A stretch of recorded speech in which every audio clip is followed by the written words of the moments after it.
Hey everybody, this is Dr. Rick, your course instructor, and today I want to provide you with a review of APA style. There are many rules and guidelines to APA style. The manual is hundreds of pages, and reality is you only need to know a couple of main points in terms of APA style if you're doing posts and doing papers. So I'm going to provide you with some specific guidelines here to help you understand what correct APA style looks like, with the hope that you can focus on that and be correct with APA style and not waste a lot of time reviewing the manual for a lot of the rules that honestly you're not going to be using during most of the courses.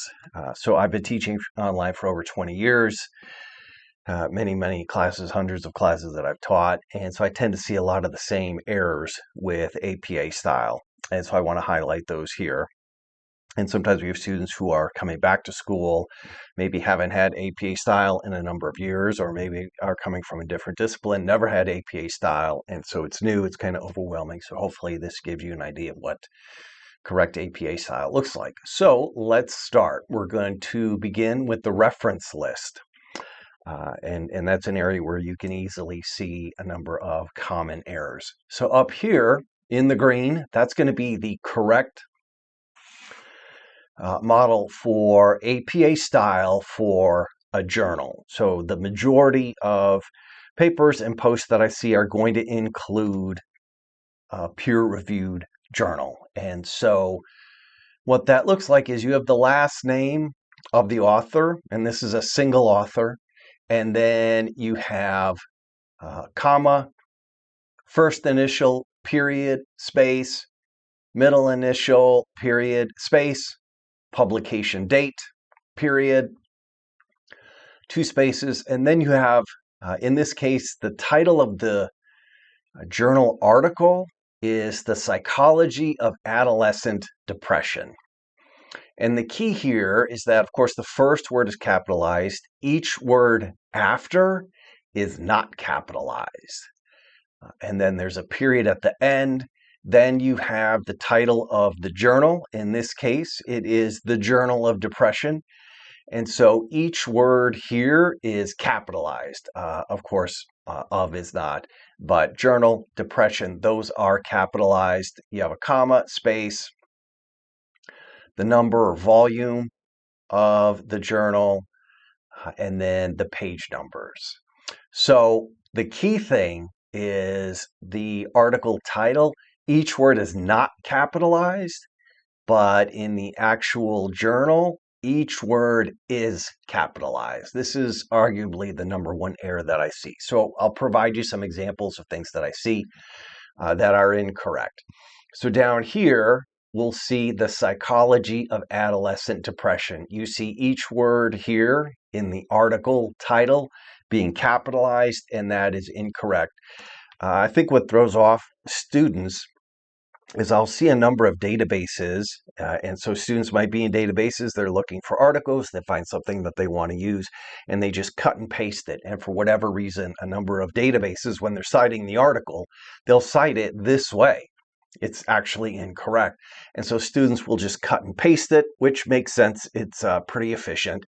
And I think students want to focus on the content of the paper, and at that point, getting it done. And cutting and pasting is more efficient than typing all these out. However, that would be incorrect.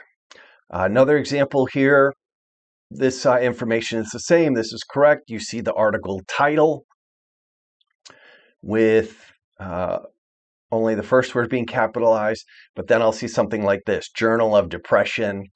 And here depression is not capitalized, and it should. So if you can get this down and master that, that would be a great start. So let me go down, show you a couple other examples here where there's two parts to the article title. So the information here is the same. Authors, first initial, middle initial, publication date. So now we have the first part, the psychology of adolescent depression, and then we have a colon, and then the second part is new findings. So this is the correct way to do that.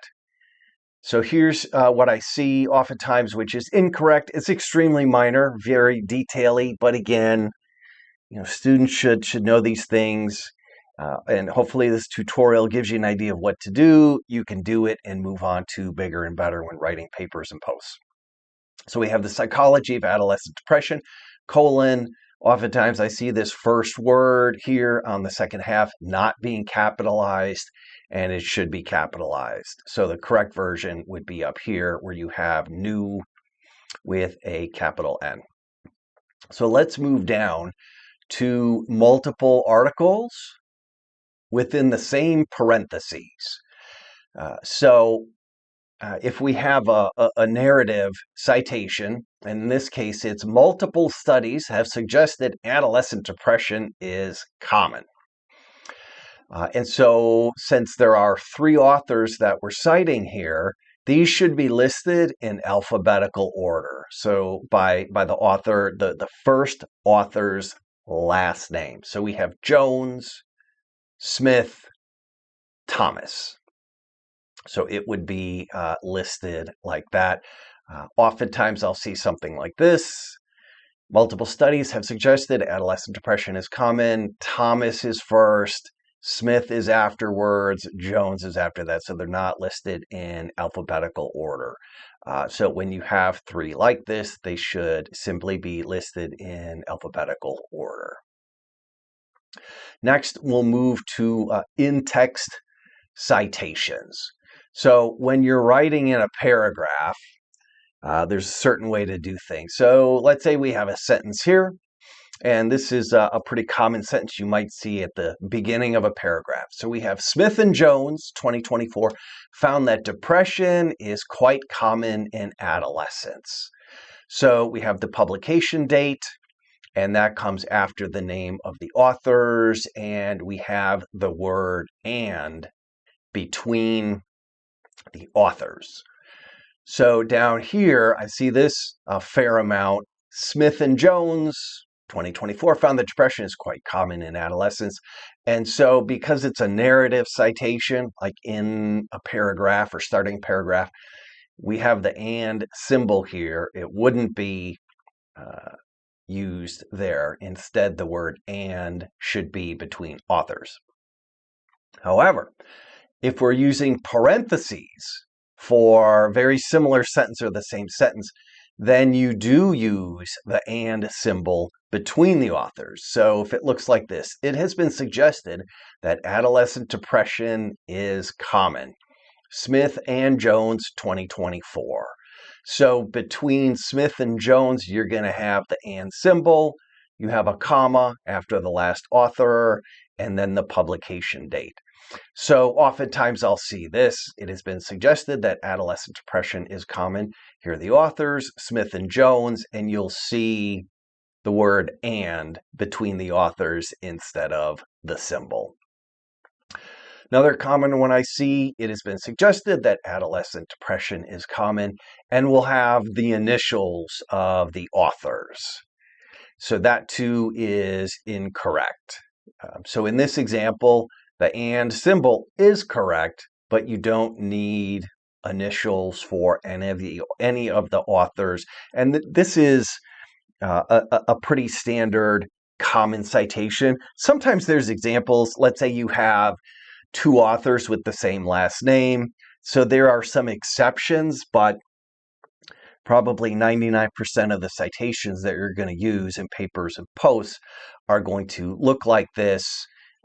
There's other examples with like a secondary text or a website or a company. That's the source of material. And again, those are exceptions. If you want to really get into APA style, you definitely can. You're welcome to do so. If you follow these basics, you're going to cover 99% of the APA style situations that you're going to come across in a class. So now we move down to quoted content. So keep in mind, quoted content should be used sparingly. Sometimes students will create a paper or a post, and it's just basically made up of quoted content. So quotes Quoted content is okay to use here and there, but that should not be the basis or the foundation of your paper. So up here, since it's a narrative citation, we have Jones and the word and Smith, 2024, suggested, quote, adolescent depression has increased to the point of being a national crisis. So why is this one correct? We have a capital A. Then when you get to the end of the quoted passage, you have the end quote, a space, parentheses, P, period, space, 41, end parentheses, and a period. So a lot of little punctuation things in there. Again, it'll take a little work on the front end to kind of get that down, but once you do, you will have correct APA style moving forward. So here are some errors that I typically see. Jones and Smith, 2024, suggested adolescent depression has increased to the point of being a national crisis, period. End quote, parentheses, P, period, space, 41, end parentheses, and a period. So the error is right here after the word crisis. You do not need a period there. Some other examples, very similar one. Jones and Smith suggested adolescent depression has increased to the point of being a national crisis, period, end quote. And then you have the parentheses, P, period, space, 41, end parentheses, no period. So there's actually two errors here. The first is having the period after the word crisis and no period at the end of the passage. Couple other examples. Jones and Smith suggested adolescent depression has increased to the point of being a national crisis. So this is correct. You have the word crisis. There's no period or no comma, end quote, space, parentheses, P period 41. So the error is there's no space, which again, I realize is very, very minor detail, but it's part of the deal. And so it should be P period, space, 41, end parentheses, and a period.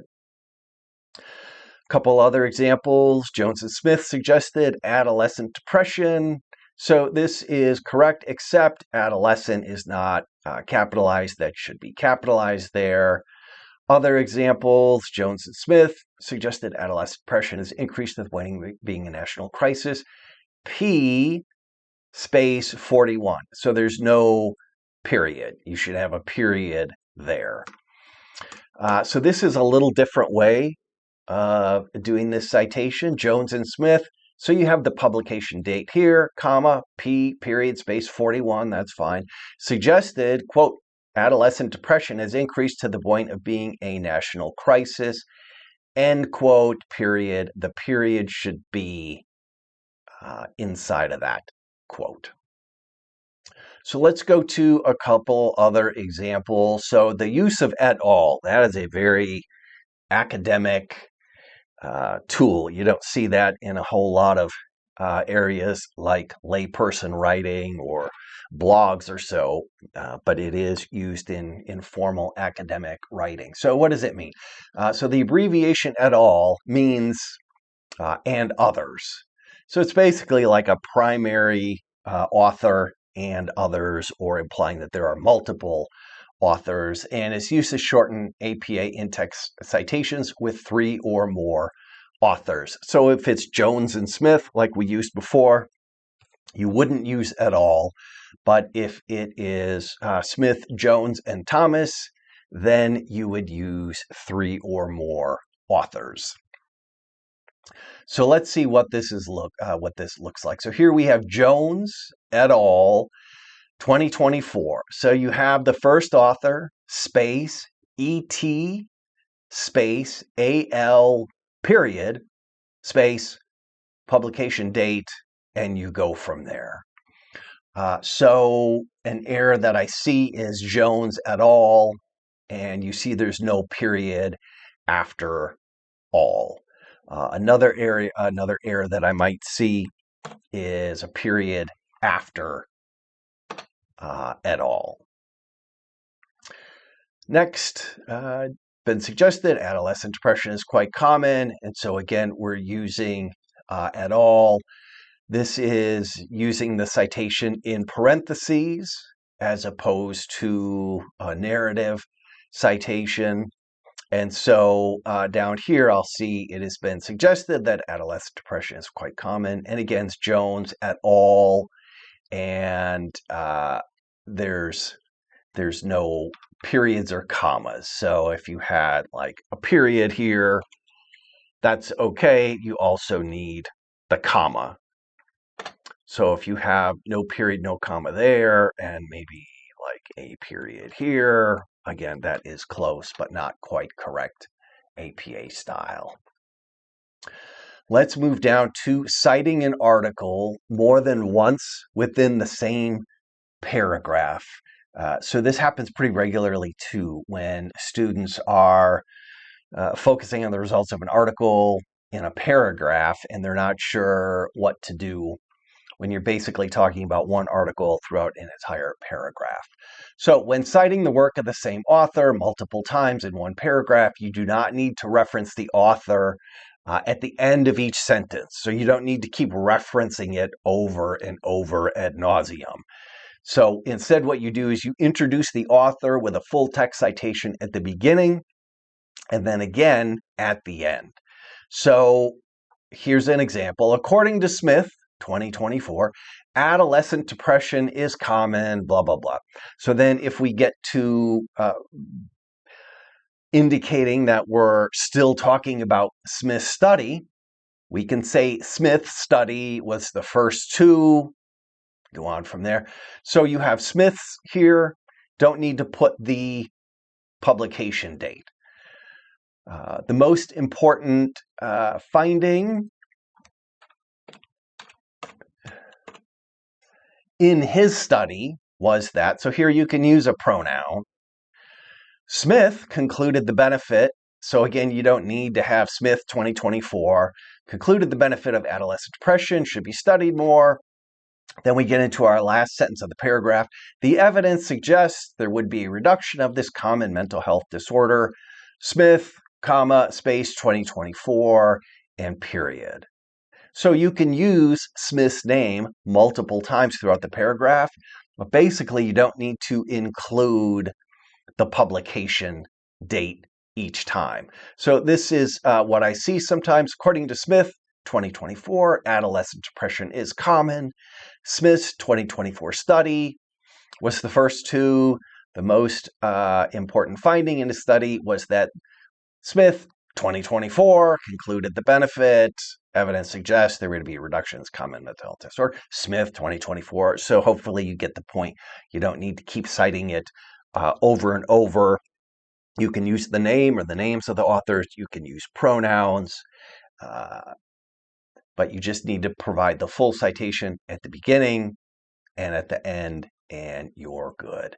So hopefully this gives you some guidance and specific examples. As I mentioned, I see these commonly over and over, and I really like to spend my time when giving feedback focusing on bigger issues and topics and the content that we're exploring in the class rather than going over APA style. But it's new for people, so I like to make sure to do it. But hopefully I can give you these examples. You can correct some APA style errors early, and then we can focus on other topics of the class that are going to be more of interest to you. So thank you for your time.